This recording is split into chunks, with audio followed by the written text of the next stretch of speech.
Ladies and gentlemen, welcome to the Q3 2025 Analyst Conference Call. I'm Moritz, the Chorus Call operator.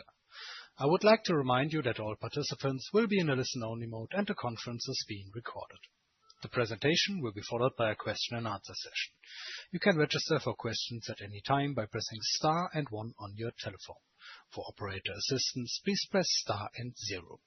The conference must not be recorded for publication or broadcast.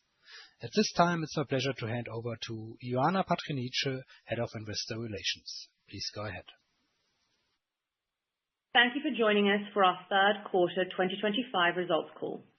As usual, our Chief Executive Officer, Christian Sewing, will speak first, followed by our Chief Financial Officer, James von Moltke. The presentation, as always, is available to download in the Investor Relations section of our website, db.com. Before we get started, let me just remind you that the presentation contains forward-looking statements which may not develop as we currently expect. We therefore ask you to take notice of the precautionary warning at the end of our materials. With that, let me hand over to Christian. Thank you, Ioana, and good morning from me. As you will have seen, we delivered record profitability in the first 9 months of 2025. We are tracking in line with our full year 2025 goals on all dimensions. 9 months revenues at 24.4 billion euros are fully in line with our full year goal of around 32 billion euros before FX effects. Adjusted costs at 15.2 billion euros are consistent with our guidance. Post-tax return on tangible equity is 10.9%, meeting our full year target of above 10%, and our cost-income ratio at 63% is also consistent with our target of below 65%.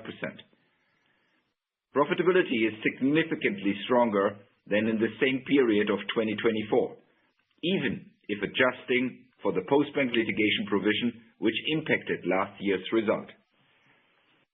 Through organic capital generation, our CET1 ratio rose to 14.5% in the quarter.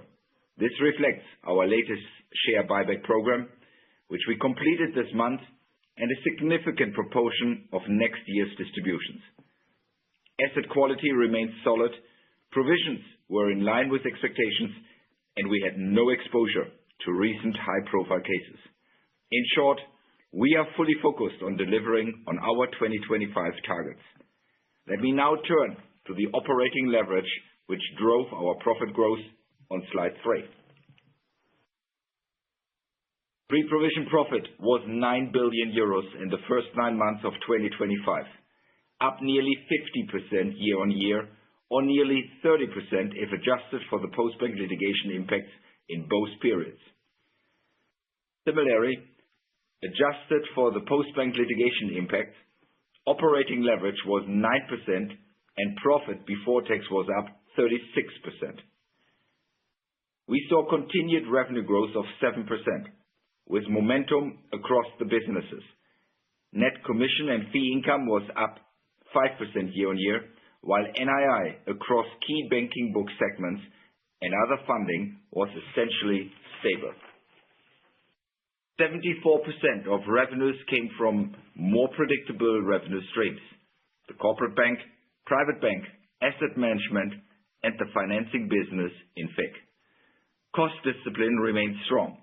Non-interest expenses were down 8% year-on-year, with significantly lower non-operating costs, largely due to the non-repeat of Postbank litigation provisions, while adjusted costs were flat. Let me now turn to our progress on the pillars of strategy execution on slide 4. We are on track to meet or exceed all our 2025 strategic goals. Compound annual revenue growth since 2021 was 6%, in the middle of our range of between 5.5% and 6.5%. In a changing environment, we are benefiting from a well-diversified earnings mix. Operational efficiencies stood at 2.4 billion euros, either delivered or expected from measures completed. In other words, 95% of our 2.5 billion euro goal. Capital efficiencies have already reached 30 billion euros in RWA reductions, the high end of our target range, and we see scope for further efficiency through year-end. During the quarter, we launched our second share buyback program of 2025 with a value of 250 million euros, which we completed last week. This takes total share buybacks in 2025 to 1 billion euros.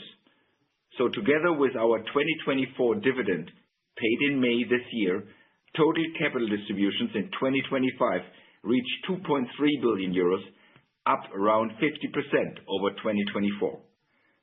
This brings cumulative distribution since 2022 to 5.6 billion euros. Finally, a word on our business on slide 5. We are delivering strength and strategic execution across all 4 businesses in our Global Hausbank in 2025. All 4 businesses have delivered double-digit profit growth and double-digit ROTE in the first 9 months. Corporate Bank continues to scale further the Global Hausbank model and delivered strong fee growth of 5% in the first 9 months, while recognized as the best trade finance bank. Our investment bank has been there for clients through challenging times this year and has seen an increase in activity across the whole client spectrum: institutional, corporate, and priority groups. Private Bank has made tremendous progress with its transformation so far this year, with 9 months profits up 71%. Our growth strategy in wealth management is paying off. Assets under management have grown by 40 billion euros year to date, with net inflows of 25 billion euros. And in asset management, the combination of fee-based expansion with operational efficiency drives sustainable returns of 25%. We are benefiting from our strengths in European ETFs and expanding our offering in that area. To sum up our performance in 2025 to date, we have delivered record profitability due to continued revenue momentum and cost discipline. Our 9 months performance is in line with our full-year financial goals on all dimensions. We are on track to reach or exceed our strategy execution targets. We have demonstrated strengths across all 4 of our businesses. Our capital position is strong and supports our aim of distributions to shareholders in excess of 8 billion euros payable between 2022 and 2026. Before I hand over to James, I want to briefly address our future. We have built very strong foundations for the next phase of our strategic agenda. And with our positioning in the strongest European economy, we stand to benefit from powerful tailwinds coming from German fiscal stimulus, structural reforms, and renewed client confidence. We look forward to discussing this with you at our Investor Deep Dive in London in November. Thank you, Christian, and good morning. As you can see on slide 7, we saw continued strong delivery this quarter against all the broader objectives and targets we set ourselves for 2025. Our revenue growth, cost-income ratio, and return on tangible equity are all developing in line with our full-year objectives. Our capital position is strong, and our liquidity metrics are sound. The liquidity coverage ratio finished the quarter at 140%, and the net stable funding ratio was 119%. With that, let me now turn to the third quarter highlights on slide 8. Our diversified and complementary business mix resulted in reported revenue growth of 7% year-on-year, or 10% if adjusted for foreign exchange translation impacts. Due to the non-recurrence of a provision release related to the Postbank takeover litigation matter, from which we benefited last year, third quarter non-operating costs and non-interest expenses were both higher year-on-year. The tax rate of 26% in the third quarter benefited from the reduction of deferred tax liabilities due to the change in the German corporate tax rate, which will start to decline after 2027. We continue to expect the 2025 full-year tax rate to range between 28% and 29%. In the third quarter, diluted earnings per share was 89 cents, and tangible book value per share increased 3% year-on-year to 30.17 euros. Before I go on, a few remarks on corporate and other, with further information in the appendix on slide 36. C&O generated a pre-tax loss of 110 million euros in the quarter, mainly driven by shareholder expenses and other centrally held items, partially offset by positive revenues in valuation and timing differences. Let me now turn to some of the drivers of these results, starting with net interest income on slide 9. NII across key banking book segments and other funding was 3.3 billion euros. Private Bank continued to deliver steady NII growth, supported by the ongoing rollover of our structural hedge portfolio and deposit inflows. Corporate Bank NII was slightly down quarter-on-quarter, reflecting lower one-offs, while it continues to be supported by underlying portfolio growth as well as hedge rollover. With respect to the full year, we continue to benefit from the long-term hedge portfolio rollover, detailed on slide 24 of the appendix, and are on track to meet our plans on a currency-adjusted basis. Turning to slide 10, adjusted costs were 5 billion euros for the quarter. Cost discipline across the franchise remained strong. Compensation costs were up on a year-on-year basis, primarily reflecting the higher performance-related accruals, higher deferred equity compensation, and the impact of increasing Deutsche Bank and DWS share prices. With that, let me turn to provision for credit losses on slide 11. Stage 3 provision for credit losses increased in the quarter to 357 million euros as provisions for commercial real estate continued to be elevated, while the prior quarter included model-related benefits. Stage 1 and 2 provisions reduced to 60 million euros and were driven by further model updates, which, as in the prior quarter, mainly impacted CRE-related provisions. Wider portfolio performance and asset quality remain resilient.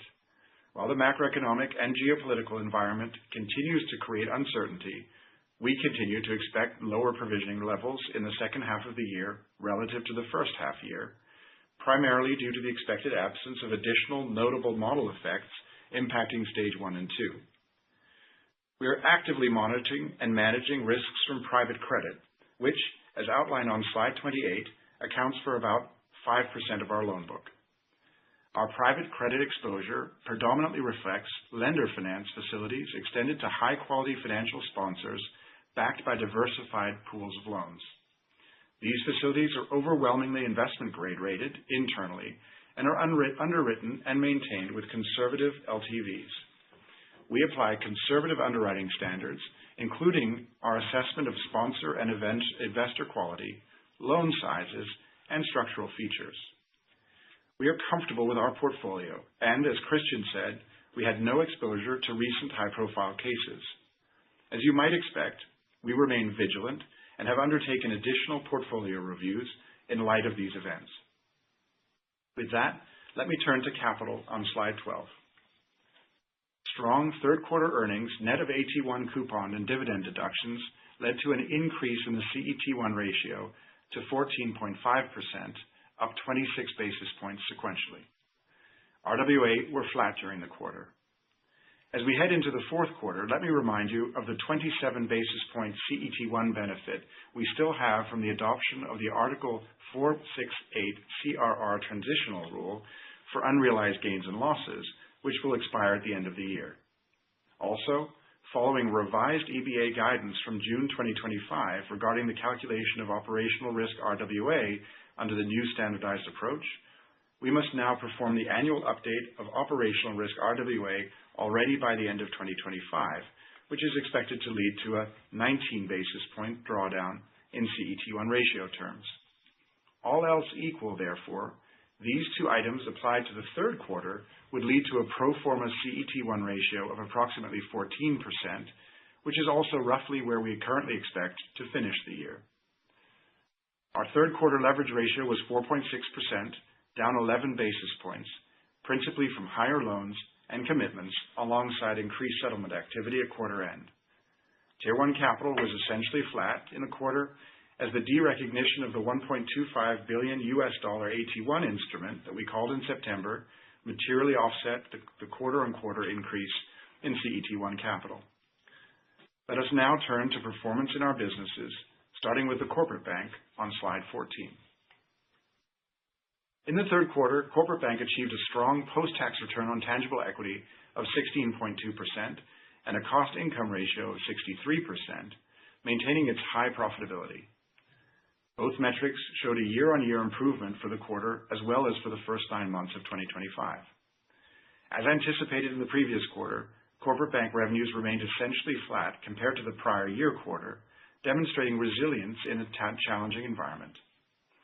Margin normalization and FX headwinds were offset by interest hedging, higher average deposits, and 4% growth in net commission and fee income, driven by continued expansion in corporate treasury services. On a sequential basis, revenues were slightly lower as the prior quarter benefited from one-off interest hedging gains and seasonally stronger net commission and fee income. Loans and deposits remained essentially flat on a reported basis. Adjusted for foreign exchange movements, loan volumes increased by 5 billion euros year-on-year, driven by growth in the trade finance business, and by 1 billion euros sequentially. Deposit volumes remained strong, with underlying growth both year-on-year and sequentially, offsetting the runoff of concentrated client balances. Non-interest expenses and adjusted costs were essentially flat, as effective cost management mitigated the impact of inflation and investments in client service. A release of provision for credit losses, reflecting a release of Stage 1 and 2 and a low level of Stage 3 provisions, demonstrates the continued resilience of the loan book. I'll now turn to the investment bank on slide 15. Revenues for the third quarter increased 18% year-on-year, with continued strength in FIC, supported by a material improvement in O&A. FIC revenues increased 19%, driven by strong performance across businesses. Macro products and credit trading demonstrated material year-on-year improvements following strong market activity through the quarter, while financing continued its momentum with revenues again higher than the prior year period, driven by an increased carry profile reflecting targeted balance sheet deployment. Moving to O&A, revenues were significantly higher both year-on-year and sequentially, increasing 27% and 22% respectively. Debt origination was the biggest driver, as both leveraged and investment-grade debt grew revenues year-on-year, with the leveraged finance market particularly active, having recovered well since the second quarter. Equity origination revenues increased 57%, driven by strong issuance activity, including an improved IPO market. Advisory revenues were essentially flat year-on-year as the industry fee pool moved away from our areas of strength. However, pipeline for the fourth quarter is encouraging. Non-interest expenses were higher year-on-year, primarily driven by the impact of higher deferred compensation and increased litigation charges. Provision for credit losses was 308 million euros, significantly higher year-on-year, with Stage 1 and 2 provisions materially impacted by further model updates during the quarter and Stage 3 impairments. Let me now turn to Private Bank on slide 16. The Private Bank continued its disciplined strategy execution and delivered a strong quarterly performance. Profit before tax doubled, reflecting 13% operating leverage in the quarter. Return on tangible equity rose to 12.6%, showing robust growth both sequentially and year-on-year. Revenues increased, driven by a 9% rise in net interest income from deposits and lending, while net commission and fee income was essentially flat year-on-year. Growth in discretionary portfolio mandates, specifically in Germany, was partially offset by lower net commission and fee income from cards, payments, and postal services this quarter. Growth in personal banking was mainly driven by higher investment and deposit revenues. Lending revenues were up slightly, helped by the absence of an episodic item in the prior year. The continued expansion in wealth management and private banking was supported by solid momentum in discretionary portfolio mandates. Sustained cost efficiency, underpinned by transformation benefits, led to a 9 percentage point improvement in the cost-income ratio to 68%. Personal banking continued its transformation, with 24 additional branch closures in the quarter, bringing the total to 109 this year. These actions contributed to workforce reductions of 1,000 in the first 9 months, demonstrating continued strategy execution. Business momentum remains strong, with significant net inflows of 13 billion euros, supported by successful deposit campaigns. Underlying credit trends showed improvements, with provision for credit losses benefiting from model updates. Turning to slide 17, my usual reminder, the asset management segment includes certain items that are not part of the DWS standalone financials. Profit before tax improved significantly by 42% from the prior year period, driven by higher revenues and resulting in an increase in return on tangible equity of 9 percentage points to 28% for this quarter. Revenues increased by 11% versus the prior year. Growth in average assets under management, both from markets and net inflows, resulted in higher management fees of 655 million euros. In addition, performance fees saw a significant increase from the prior year period, primarily due to the recognition of fees from an infrastructure fund. Non-interest expenses and adjusted costs were essentially flat, resulting in a decline in the cost-income ratio to below 60% for the quarter. Quarterly net inflows totaled 12 billion euros, with 10 billion euros into passive products, including Xtrackers, which also recorded its best day ever this quarter in terms of net new assets. SQI, advisory services, and cash contributed a further 3 billion euros of net inflows, which more than offset 2 billion euros in net outflows for multi-asset and active equity products. Assets under management increased to 1.05 trillion euros in the quarter, driven by positive market impact and the aforementioned net inflows.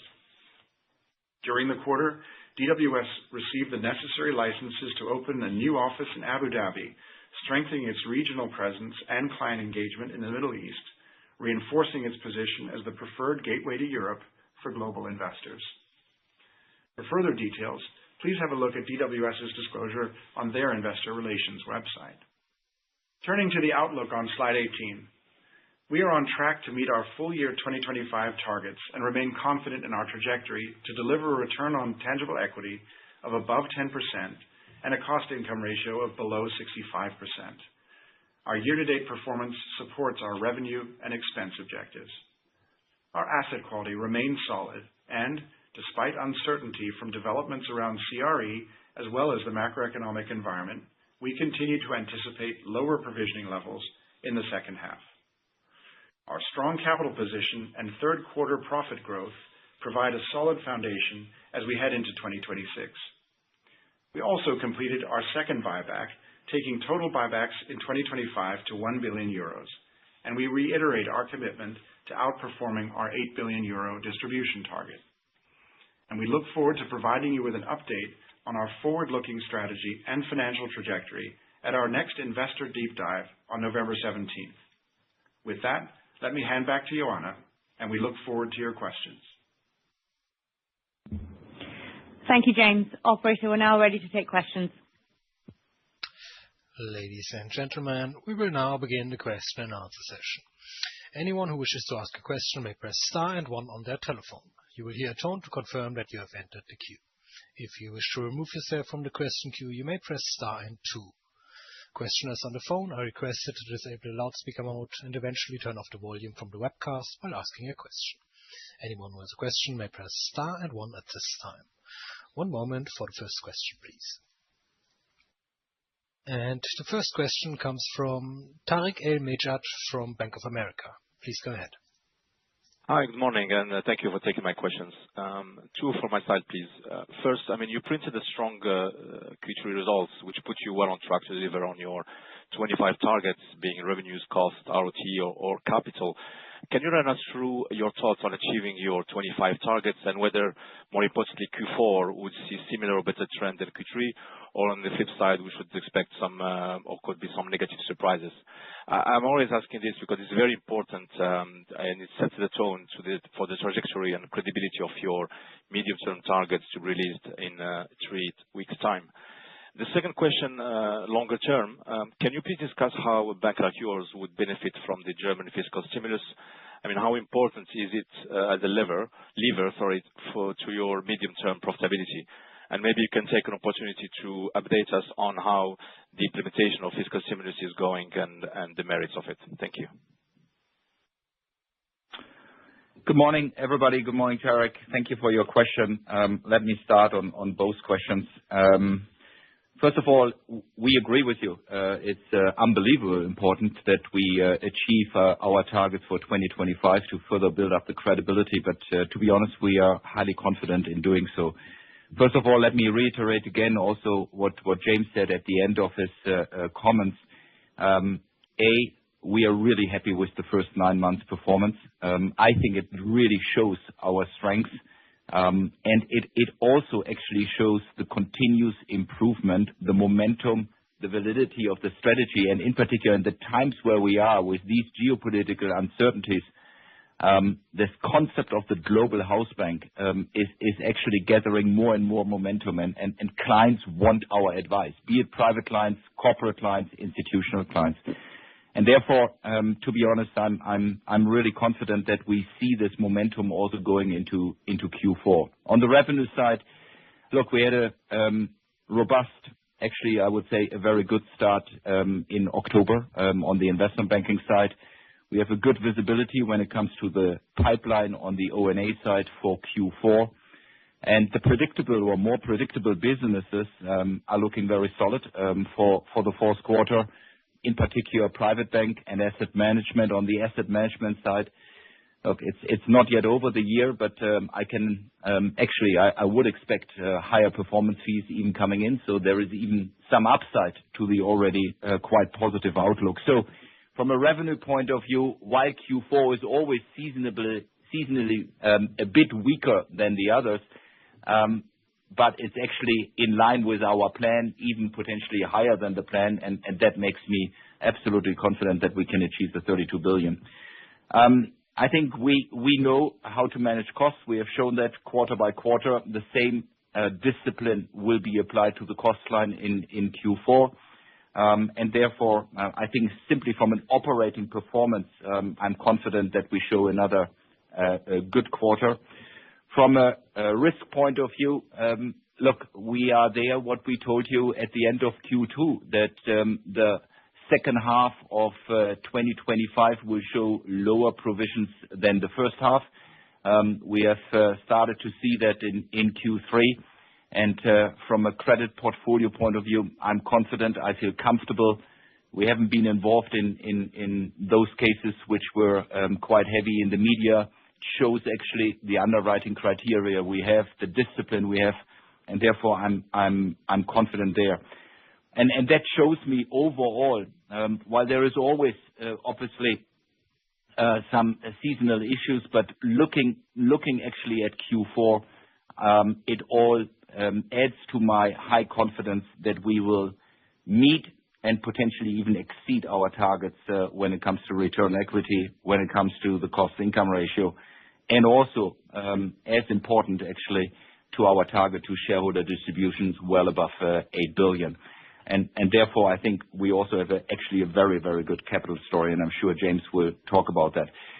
With regards to Germany and how we built this into our plan, now I don't want to be defensive when I refer to our IDD in 2.5 weeks' time, because obviously we will talk about that far more in detail. But also, again, or as an answer to your question, look, first of all, I have not changed my view on Germany and the stimulus program and what Germany will do, so to say, over the next 2 to 3 years. The government is clearly reiterating that growth and competitiveness is at the core of their agenda.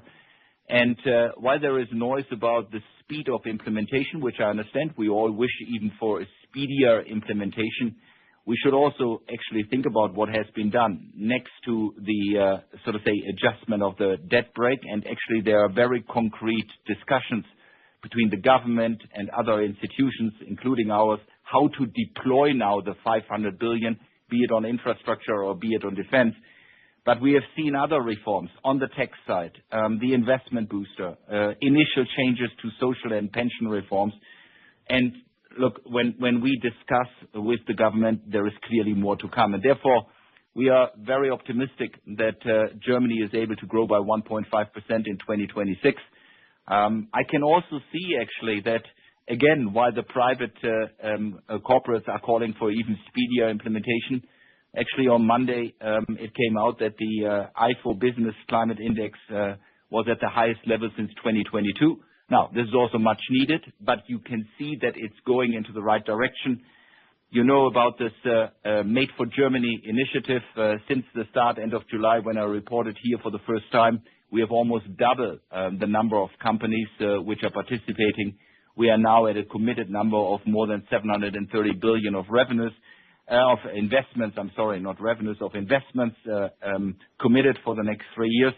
So, of course, we need to keep the pressure on the government, and that is obviously needed. But I'm actually very optimistic that Germany will leave this flat growth scenario, which we have seen for too long, and is coming back to growth. And that obviously helps us, and more details on the IDD. Thank you very much, and looking forward to hear more. Thank you. And the next question comes from Joseph Dickerson from Jefferies. Please go ahead. Hi, thank you for taking my question. I've got a question first on private credit in a couple of areas. So I've seen your disclosure on slide 28, and it seems to me that people tend to conflate private credit with other aspects of asset-backed finance and sponsor lending. So I guess, could you just give us your perspective on private credit and the outlook? What are the areas of risk you're looking at, and what are the areas of opportunity that you are also assessing? Because it seems like only months ago this was a big area of opportunity for banks, so it would be interesting to have your opinion on the opportunity. And then just on non-bank financial institutions, because I know the disclosure in the U.S. is different from Europe, where I don't think there's a precise definition. But how do you assess NBFIs and counterparties in that regard? So that's, I guess, the first question around private credit. And then secondly, on the CET1 ratio with the OCI filter and the op risk, which I think was pulled forward into Q4. Can you confirm that going forward, you'll distribute capital down to the 14% threshold sustainably? Because I think that's an important point for investors. Thank you. Thanks, Joseph, for your questions. It's James. Let me start with the capital item you mentioned. So the short answer is yes. And we wanted to indicate with the pro forma we gave even greater confidence about our distribution path from here. And let me just make sure that our comments were understood. The two items that we called out in the commentary are ones that we've talked about before, but we think we're in a position now through an EBA guidance and our own actions to bring both into the year-end ratio. You may recall that we talked about some volatility potentially in the ratio, so a high step-off, which would not have given you a clean view of our position going into 26. We think we can now do that. And hence the guidance of 14, we think is really encouraging because it puts us in the position to generate excess capital, from the start of the year, essentially, and then potentially distribute that. Now, I'd also make the point that with the interim profit recognition that we have, right as we sit here today, 2.4 billion of capital is disregarded in the ratio. So the 14.5 excludes 2.4 billion of distributions that are earmarked for distribution next year. And of course, 50% of net income in the fourth quarter would also be ready for distribution based on that 50% payout ratio. And then we, would be in a position to exceed that based on earnings above that 14 starting point. So we wanted to send a strong message that we're starting at the top of our range, and that gives us greater confidence even than when we spoke a quarter ago. Just going essentially in reverse order, the NBFI disclosure really isn't very helpful because it captures all sorts of things that investors aren't looking for, like clearinghouses and insurance exposures and the like. And hence the additional disclosure that we've provided of approximately 5% of the loan book being to private credit. We talked a little bit about the nature of that lending. You asked about the opportunity.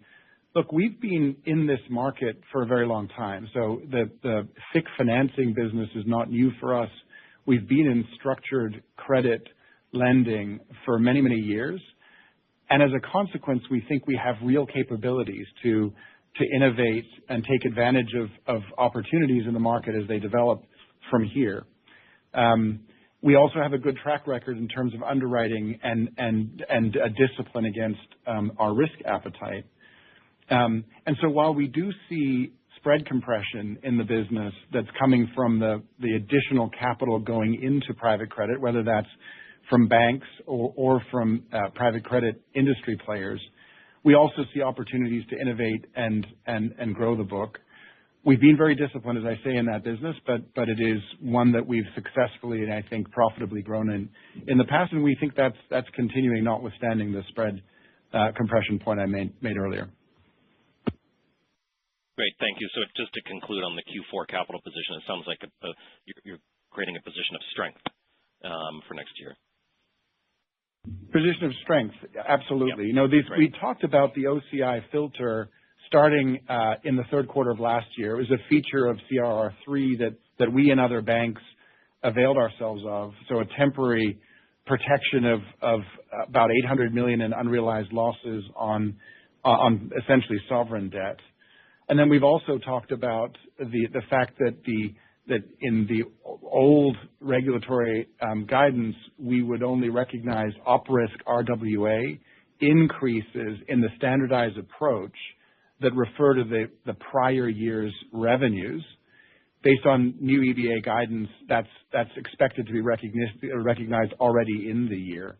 And those are the two items we're calling out. And the good news for investors is it'll take the volatility out of our disclosure, but the guidance of a 14% endpoint we think is encouraging.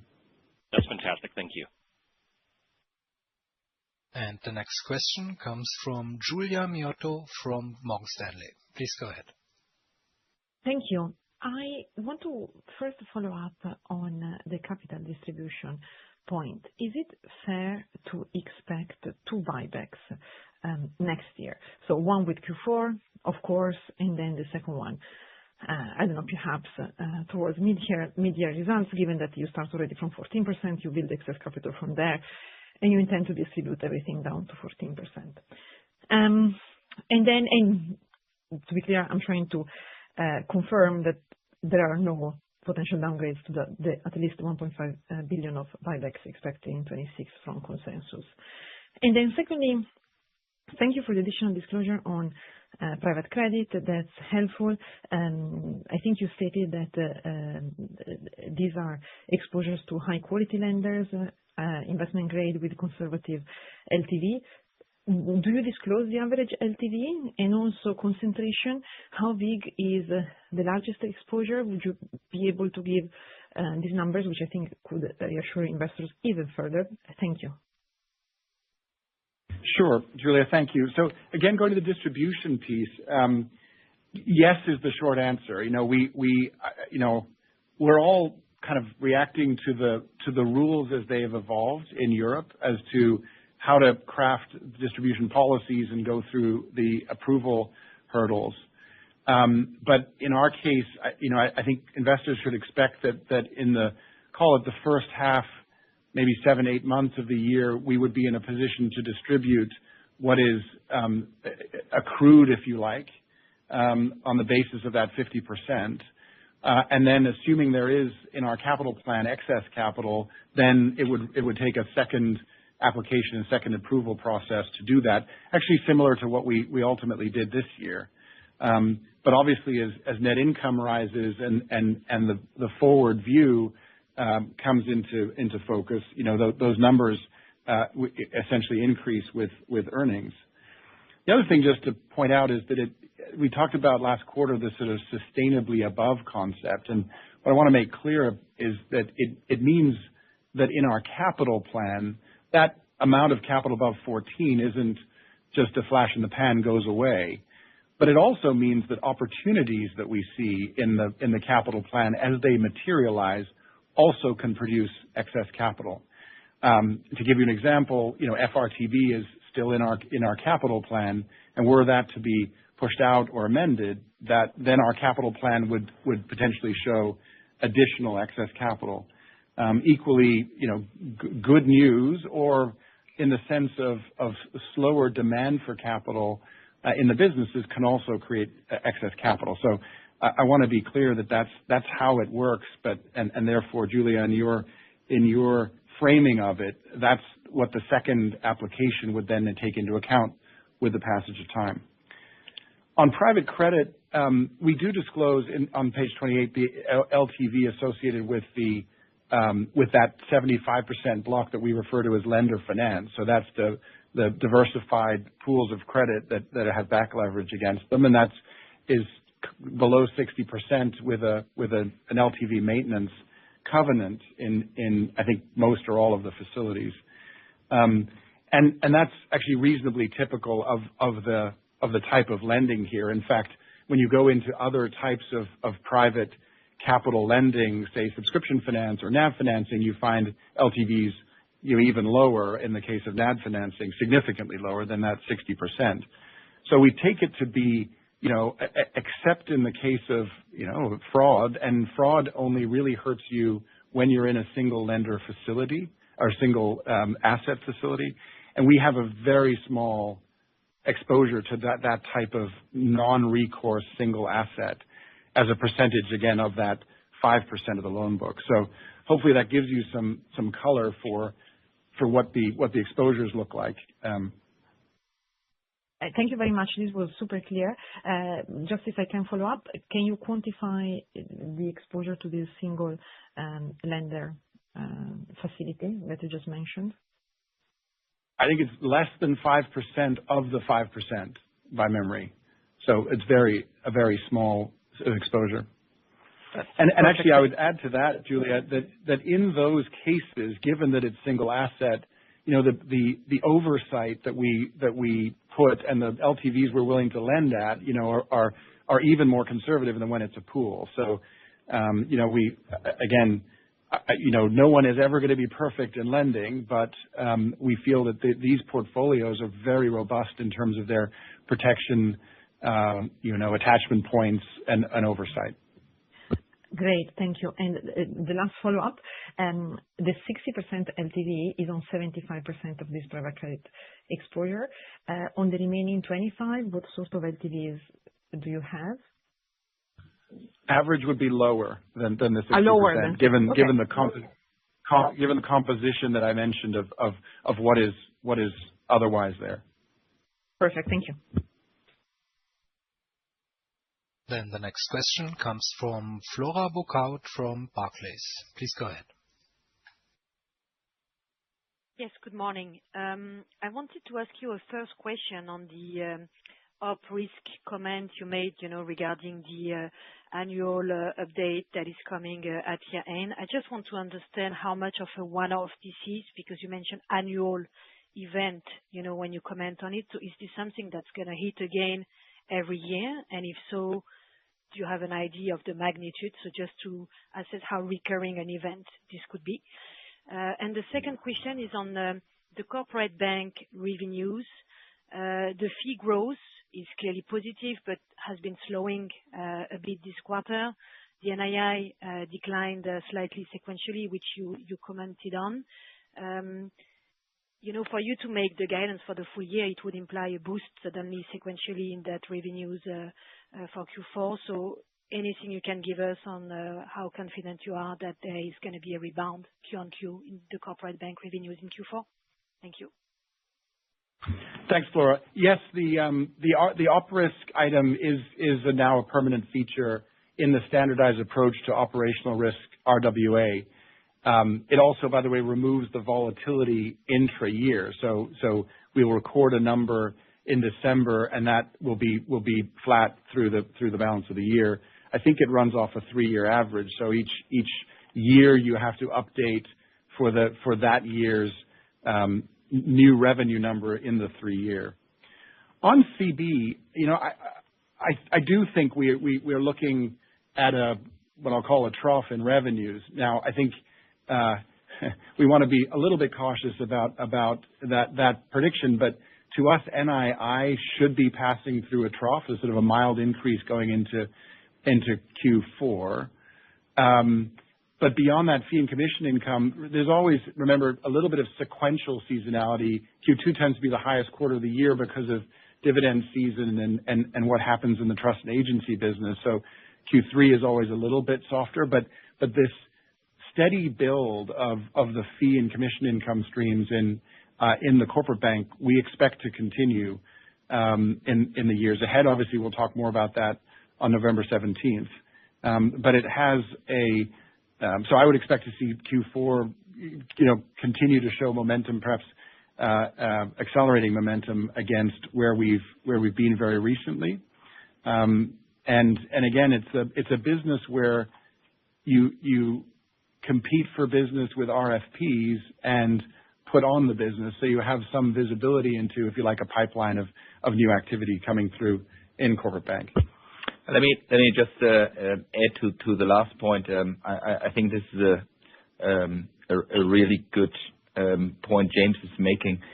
Just take, for instance, the example of Miles & More and Lufthansa, where for the last 2 years, actually, we have invested in the transition now to the corporate bank. And that we actually can see on various fronts, in particular on the payment platforms with applying new technology. So I would, as James is saying, I would expect a slightly increasing number in Q4 in the corporate bank, but in particular, the investments we are doing for the fee and commission building are building up and building up. So it's actually quite a nice story. Now, even more important is that if you, despite the Q3 number, which was slightly lower than the consensus was, look at the profitability of the corporate bank. It again increased, and that also shows that more and more we apply technology, and that means that our processes are getting more efficient and cost-income ratio is going into the right direction. So overall, despite potentially a non-beat on the consensus of revenues, the overall development of the corporate bank makes me actually very confident. Actually, probably one thing just to add, I think, Flora, you may have asked for the the RWA number that we're assuming in Q4. It's about 4.5 billion that would, we think, mechanically come into the denominator for the ratio, just to close that gap. Understood. Thank you very much. And the next question comes from Andrew Coombs from Citi. Please go ahead. If I could ask one on the investment bank and then one on the private bank.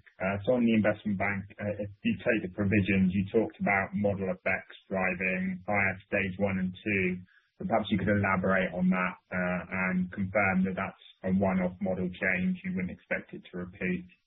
And then secondly, on the private bank, very, very good broad-based strength across both personal and wealth management.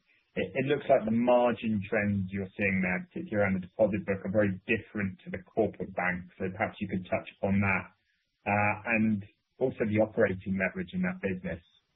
You've managed to grow revenues and still strip out costs at the same time. So where do you think the operating leverage could move to? Thank you. So Andrew, I'll briefly take the first item. So look, it was about 100 million of where it was in total in stages 1 and 2, and that was almost entirely driven, I think, by model changes, and it was a probability of default model that we changed this quarter. Last quarter was an LGD model, and look, we've been updating the models to reflect where we are today in the interest rate cycle, new data that's come in. But to your question, that we're done for the year. The model adjustments that lie ahead are negligible.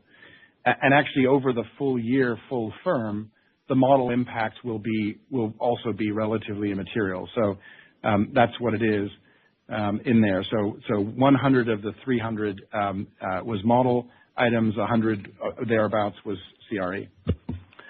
And Andrew, on the second question, look, if you compare the private bank and the corporate bank, we have to be fair because the starting point for the private bank, obviously from a cost-income ratio profitability, is a completely different one than the corporate bank, and we had to expect these improvements. Now, The good thing is that Claudio is really running a very, very clear strategy in doing two things. On the one hand, continuous growth on the top line, in particular when it comes to asset gathering.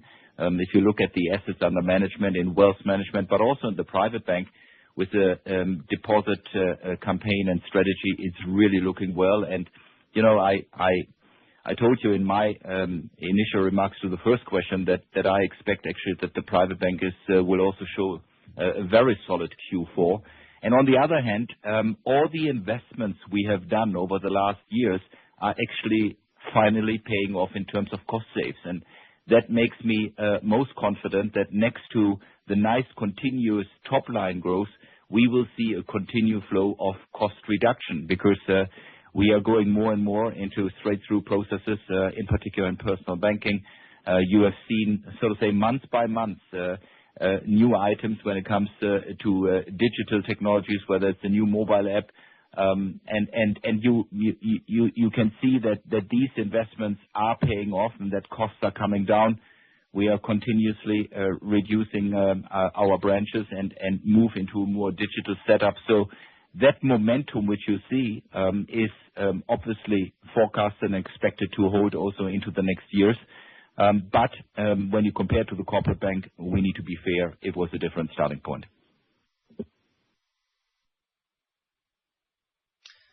Then the next question comes from Stefan Stahlmann from Autonomous. Please go ahead. Yes, good morning. I would like to follow up on a point that you made, Christian, regarding the Lufthansa credit card portfolio. I think that's now coming basically on board. Could you maybe remind us roughly of what kind of revenue impact we should expect there? And the second question relates to your very helpful disclosure of the daily trading P&L, slide 26. You have now had a couple of quarters where you have very strong trading days, very much at the end of the quarter, or maybe one of the last 1 or 2 days of the quarter, around 100 million often. Can you provide any color of what exactly is causing this kind of spike towards quarter end, or is it a pure random walk? Thank you. Stefan, thank you. So I won't give you the detailed numbers because it's a one-to-one relationship, and we shouldn't do this. But we are in the middle of the transition from an IT point of view. I think this is very important because we talk about a large transition from one bank to the other. It's going actually very, very smoothly. We started with the pilot at the end of Q2. We have increased the volume then over Q3, and now we are in the middle of moving all clients actually to our offering. And very, very encouraging start in October. And overall, it is clearly a revenue increment to the corporate bank, which is well in the double digits per year. And in my view, with more upside, and the more upside is actually the cross-selling, which we are able to do in our global house bank from corporate to private clients. I mean, this is the strength of Deutsche Bank, that we can now actually apply that to 19 million private clients, and that's what we are going to do. Secondly, this is a signal to other operators with similar loyal cards and similar systems that Deutsche Bank can handle that, and that makes this business so attractive. Also when you think about other corporate clients. So on the individual clients, clearly value enhancing and good revenues, but I expect far more actually from cross-selling and with other corporates. And Stefan, it's a good observation that the markets revenues will often have a strong sort of quarter close. It depends on the quarters, but very often it is essentially as we evaluate reserves, so day one P&L and illiquidity reserves and the like, in the business, that those determinations are made towards the end of a month or a quarter. That is kind of one of the reasons why guidance in the business isn't always perfect to do. But there's also events during those last, say 10 trading dates that can influence the result, that are part of the, as you say, the actual ebb and flow of the markets. And then there are also some quarters in which we have specific transactions that are taking place and through our systems that are, if you like, just happening to take place or designed to take place at the quarter end. This is a quarter where, in fact, we had all three of those things, so it was a very strong finish. But to your question, it's not entirely accidental that the quarter can finish strong, especially with the reserve releases, and some of this is difficult to predict precisely. Very helpful. Thank you. And the next question comes from Nicolas Payen from Kepler Cheuvreux. Please go ahead. Yes, good morning. I have two questions, please. The first one will be on your structural hedging, actually. Could you tell us how you think about your structural hedge supporting your NII trajectory for the next few years? Because at the end of the day, it's supposed to become a strengthening tailwind. So if you just could discuss how you think about it, and also maybe with your strong deposit performance, especially in PB, could we see further notional increase supporting further your NII trajectory? And the second one would be on your loan developments, especially on the investment bank. It's actually been very strong, and just wondering what drove that strong increase sequentially. Thank you. Hi, Nicolas. Thank you. So yes, and I would point you to the disclosure on page 24 of the deck, where we show you the hedge amount and the future benefits we expect from the hedge. The answer is we are relatively programmatic about our caterpillar. So the assessed duration of the deposit books and rolling over the hedges of that, and you can see in the disclosure. And of course, that increases as the deposit books grow, and particularly as the private bank deposit book grow, because it's longer. It's deemed to be longer tenured or modeled as longer tenured, and it is more euro based than the corporate bank book.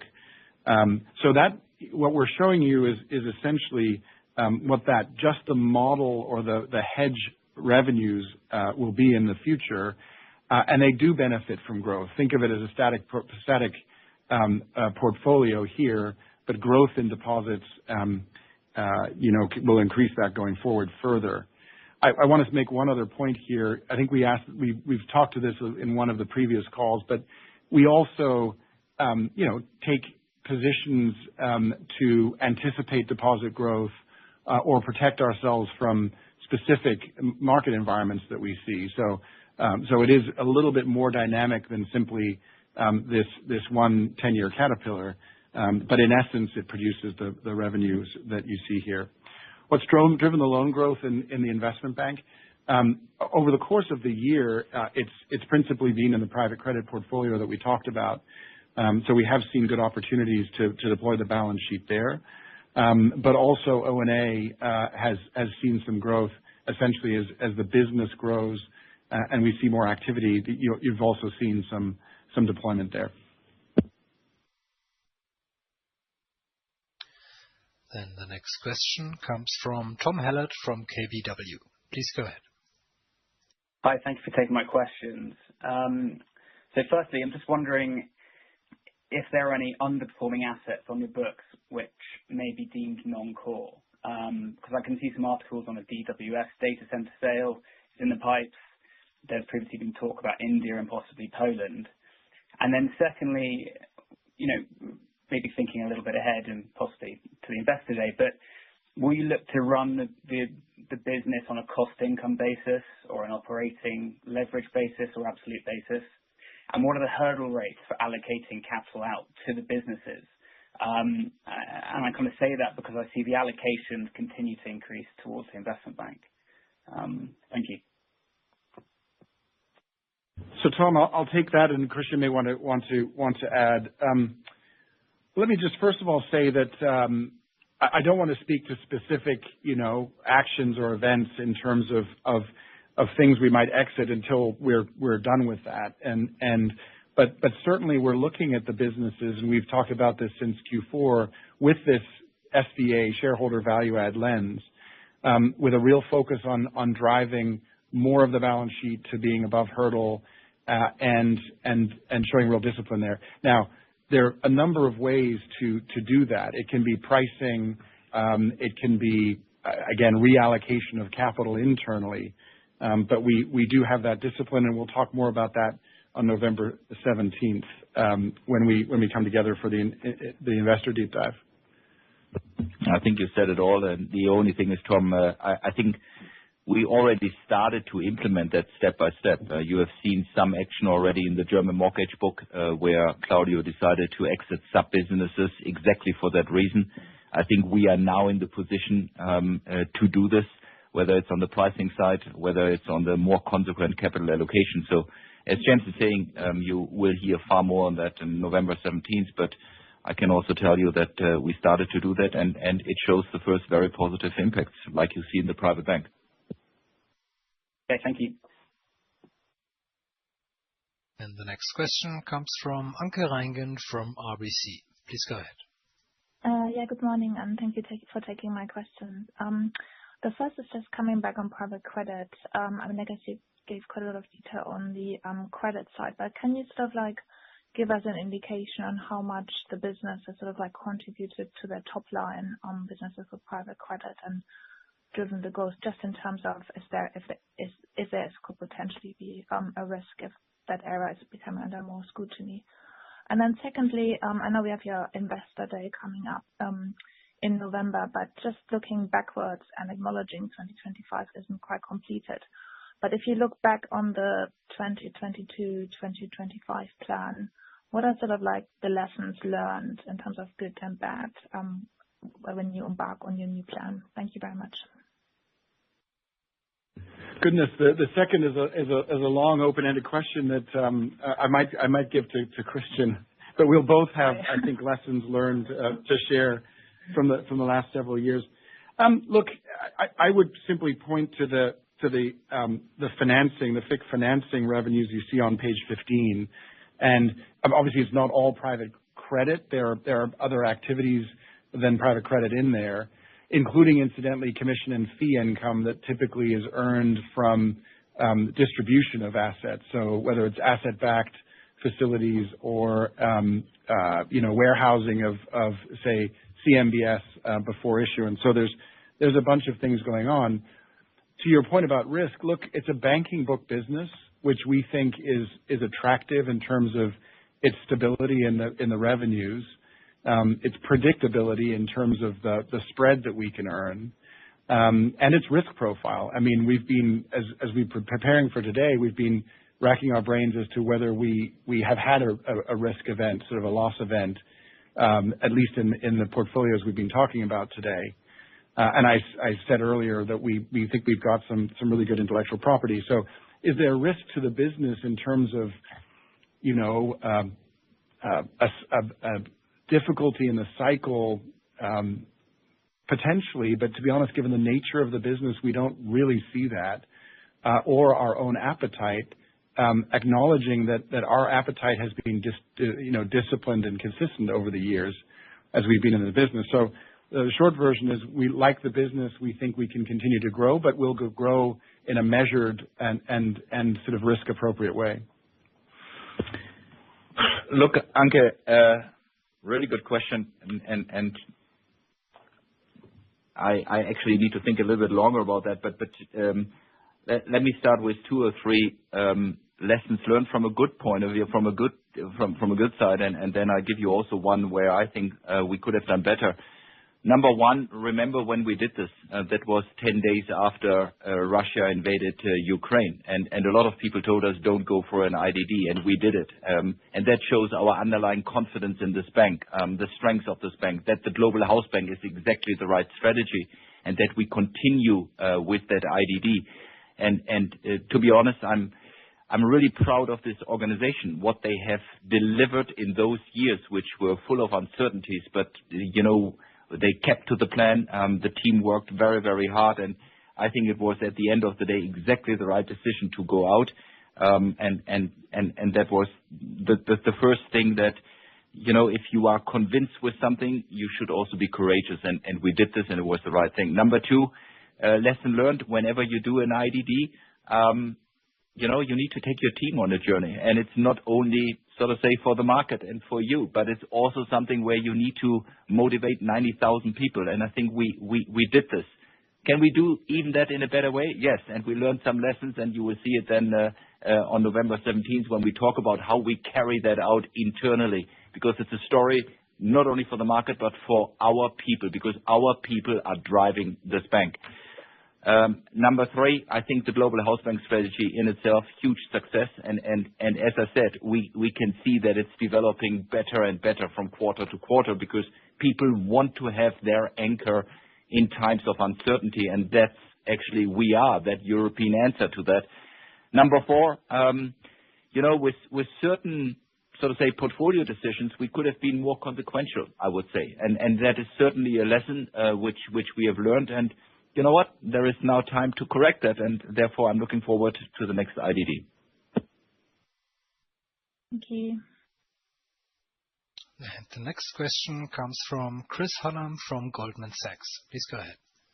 Yeah, good morning, everybody. So 2 from me, and the first one, once again, on capital. So 14.5% headline CET1, 14% pro forma for Article 468 and the op risk headwinds that you flagged. So you should see around 20 or 25 basis points of cap gen via retained earnings in Q4. So I guess finishing the year 14.2, 14.3.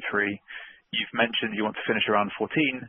So I guess just anything else to flag in Q4, maybe on the RWA side or on an accrual rate above 50%.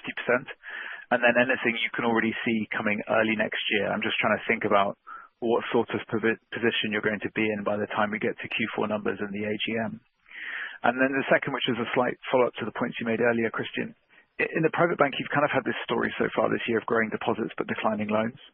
And so what's your best sense of how that evolves in the coming few quarters or through the balance of next year? Because, rates are coming down, borrowing is becoming more affordable, the economy is doing a bit better, you've been investing in the digital setup, as you mentioned, but then against that, you've got this capital discipline focus. So I'm just trying to get the balance of perspectives there. Thank you. Thanks, Chris. James, I'll take the first, and I think Christian will do the second. Look, the only thing that is at this point now seasonal, given the adjustments we walked you through, is really the share repurchases we do for equity comp delivery in the first quarter. Now, the first quarter tends to be seasonally, from an earnings perspective, also among the strongest. But otherwise, it is simply the math of organic or net income less the 50% payout assumption, and then offset by growth or demand in the businesses.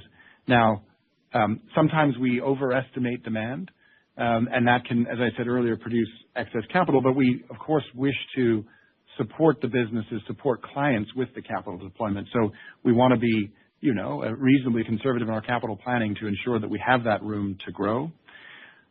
You have had lots of changes in rules and methodology and so on over the years. I would see that slowing down now that we're in CRR. That should become more rare. Now, I want to be careful about a forward-looking statement given how much is built into this, but internal capital generation, all of that considered, in a range of about 25 to 30 basis points has been if you peel through it all, kind of a norm. And the question is going to be where all of the ingredients fall out going forward. But short version is we do feel we're in a strong position to generate excess capital and do so kind of on an accelerating basis in the years ahead. Look, Chris, on the private bank, we clearly have our plans to continue to grow deposits and use that kind of attractive funding to replace more expensive sources. On the business overall, I would say we expect a flattish loan growth in private bank overall.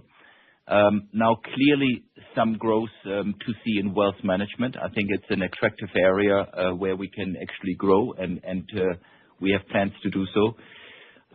In other areas in the private bank, when it comes to mortgages, I would say it's rather flattish because, again, we are absolutely measuring that portfolio via SVA, and if it's not value accretive, we won't grow that. And overall, in the private bank, like I said before, Chris, if you look out longer for the next 3, 4, 5 years, the real big upside in the private bank is on the asset gathering business and on the investment business. And not only with our market position in wealth management, but in particular when it comes to retail and personal banking. And that's all tied to the plans of the German government, because you will see that next to the state pension, there is a necessity that on the private side people need to do more. And this is where we are looking into. There we are working on a digital offer. There we are working on offers for retail clients to grow that business. And if you think about our Postbank clients, which are the majority of the retail clients, and their access to those products, it's actually for the time being not very much used, and that shows the opportunities we have in that business. So our focus when it comes to the private bank is clearly on the asset gathering side. Okay, thank you very much. And the next question comes from Jeremy Sigee from BNP Paribas Exane. Please go ahead. Thank you. Just a couple of follow-ups, please, on the private bank and the corporate bank. On the private bank, you talked about further cost savings. Are there any step change cost saves still to come through in the private bank, particularly from integration related or system takeout? Any step change, or is it just incremental process efficiency, kind of bit by bit from here? And then second question on the corporate bank, you mentioned growth in trade finance year on year, and I just wondered what areas that was coming from. Is it Germany, rest of world, any particular industry sectors? Thank you. Jeremy, on the private bank, to be honest, let's also wait for the IDD, because you get a quite good outlook for the next 3 years, what we are doing there. But it's a continuous improvement from actions which we have started to implement. If you think about the plan, how to reduce branches and make that business more digital for our clients, then this is something which you plan in 23, 24, and we now see the effects. And therefore, I'm so happy actually with the quarter-over-quarter cost takeout Claudio can do in particular in the personal bank. But that is going to continue, because we know already now how many branches we close in 26 and later on.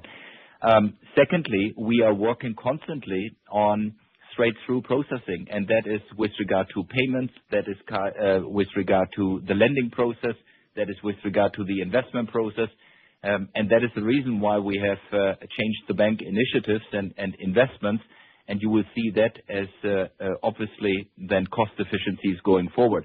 So I would expect a continuous improvement on that side, but more details in the IDD. And Jeremy, I'm not aware on the trade finance question. I'm not aware of any particular sort of trend or concentration that we're seeing in terms of where the growth is coming from. You'll recall that we've been sort of waiting for the growth from the balances. We kind of were stuck at a kind of 115 level. We do now begin to see some growth, and the place where our emphasis is in structured trade finance, and so that's really the business that we're seeking to grow. Perfect. Thank you. And the next question comes from Mate Nemes from UBS. Please go ahead. Yes, good afternoon. Just 3 shorter questions, please. The first one would be on the IB. In the cost base, G&A expenses show about a 100 million increase quarter on quarter. Now, I'm aware that some of that is some pickup in non-operating items, litigation, but any further explanation on that step up, and how should we think about the year-end from this perspective? Then the second question, still mainly staying with the IB, commercial real estate. Could you give us an update on that asset class or on that part of the book? Provisions are still at a high level, particularly stage 3. I think in the commentary you called out on the slides, West Coast defaulted assets still. Any thoughts you can share on the outlook in Q4 and next year would be helpful. And just the last one on the private bank, and I'm cognizant this is something you'll talk about hopefully in 2.5 weeks, but we are seeing return on tangible equity now firmly above 10% for the second quarter in a row, 12.6 in Q3. impressive step up from a mid-single-digit level in the previous couple of quarters, and that without much improvement, obviously, on lending. Is this the bare minimum level we should be having in mind as a base going into 2026, and any further improvement on the cost side or coming from investment products would offer the upside? Is that the right way to think about it? Thank you. Thank you for your question. I take the last one. Look, we clearly expect further operating leverage in the private bank, and we will talk about that in 2.5 weeks' time. But very happy that we are above 10%. That's what we promised you. That's what we delivered. And from here, the way is up. And then, Mate, on the two items you said, on the IB cost base, nothing noteworthy there. There was a bank levy that we booked in Q3 that gets mostly allocated to IB, and then some odds and ends in terms of professional services, market data going up and the like, but nothing that I would call out. On CRE, we've talked about this and going on, I think, 2 years plus, and there's obviously been a cycle, and that cycle has taken us close to the severe stress that we initially called out for the stress tested portfolio. I do, while I'm cautious about calling an end to this, and I don't think we're there. There's still going to be some provisions we think that will come in time. But as I've said before, they tend to be valuation adjustments on existing defaulted positions. And in a sense, they're becoming more and more concentrated, as we called out last quarter, in the West Coast of the United States, in the office portfolio. So as that sort of bleeds out and comes to a steadier level, I would expect to see this begin to fall off in the next several quarters. And you've seen, again, some signs of strength. As cautious as I'd like to be on, East Coast, I think office has significantly recovered, and other aspects of commercial real estate outside of office have been strong. So we're looking at it as we think in a healing process. Thank you. And the next question comes from Kian Abouhossein from JP Morgan. Please go ahead. Yes, hi. Just coming back to CRE, on page 29, if I look at the stage 3 loans in the IB, I guess that's where some of the CRE issues arose. And just trying to understand if you can give a little bit more detail. Is this several loans? Is this 1 or 2 loans where you had default issues? And coming back to the outlook question, I mean, if I look at the comment on page 30, advanced stages on the down cycle reached, but U.S. office headwinds remain, considering most of your book is actually office related. I'm just wondering what gives you the confidence on your previous statement, the last question, that actually we're going to see an improvement here, considering your low coverage levels. And then the second question is on... Sorry, go ahead. Apologies, yeah. Risk-weighted asset outlook. How should we think about the risk-weighted asset outlook? Should we think about it's going to remain flattish going forward, or should we think about growth, but then you potentially have further optimizations to do, which leads to the flattish number, i.e. growth versus net is what I'm trying to get to. Yeah, so Ken, thanks for the follow-up. Look, it's a handful of loans, and I'd say concentrated in this quarter, say less than 10. So there was a concentration of events that where we saw valuation changes. And one thing I've been tracking now for several quarters is the number of loans that is coming up for refinancing or extensions, where we see either events or new appraisals coming down the pike. And Kian, the answer to your question is those things are beginning to slow down, what I'd call perhaps the forward-looking indicators on these things. So again, I want to be cautious now, having thought we'd found the bottom and discovered false dawns. But it does feel like it's very late cycle at this point on this down cycle in commercial real estate. On RWA, to be honest, we'd like to see healthy growth, just of the businesses and client demand. And as I said earlier, we think our capital plans, absolutely accommodate that growth. But to your point, we will continue to work on efficiency and also sort of portfolio collection, concentration, if you like, or optimization as time goes on. And we think that can contribute to even further improving revenue to RWA profiles and more efficient capital usage. And that would be an offset to the simple, if you like, unweighted growth in the balance sheet and business.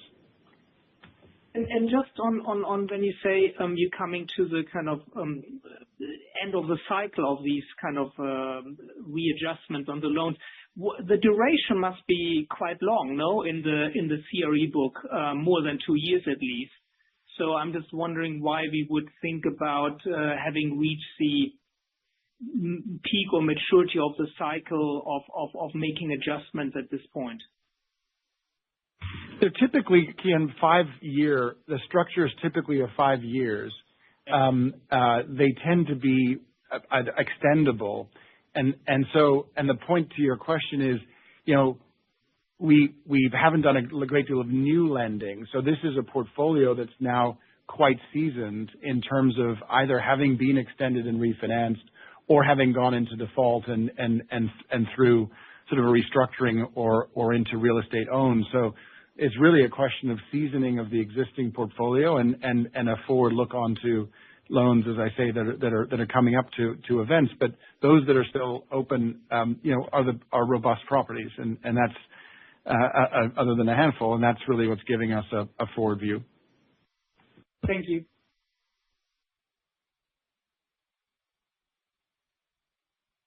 So it looks like there are no more questions at this time, and I would like to turn the conference back over to Ioana Patriniche for any closing remarks.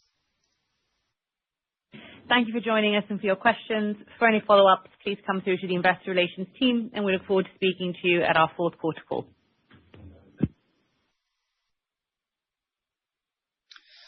Ladies and gentlemen, the conference is now concluded and you may disconnect. Thank you for joining and have a pleasant day. Goodbye.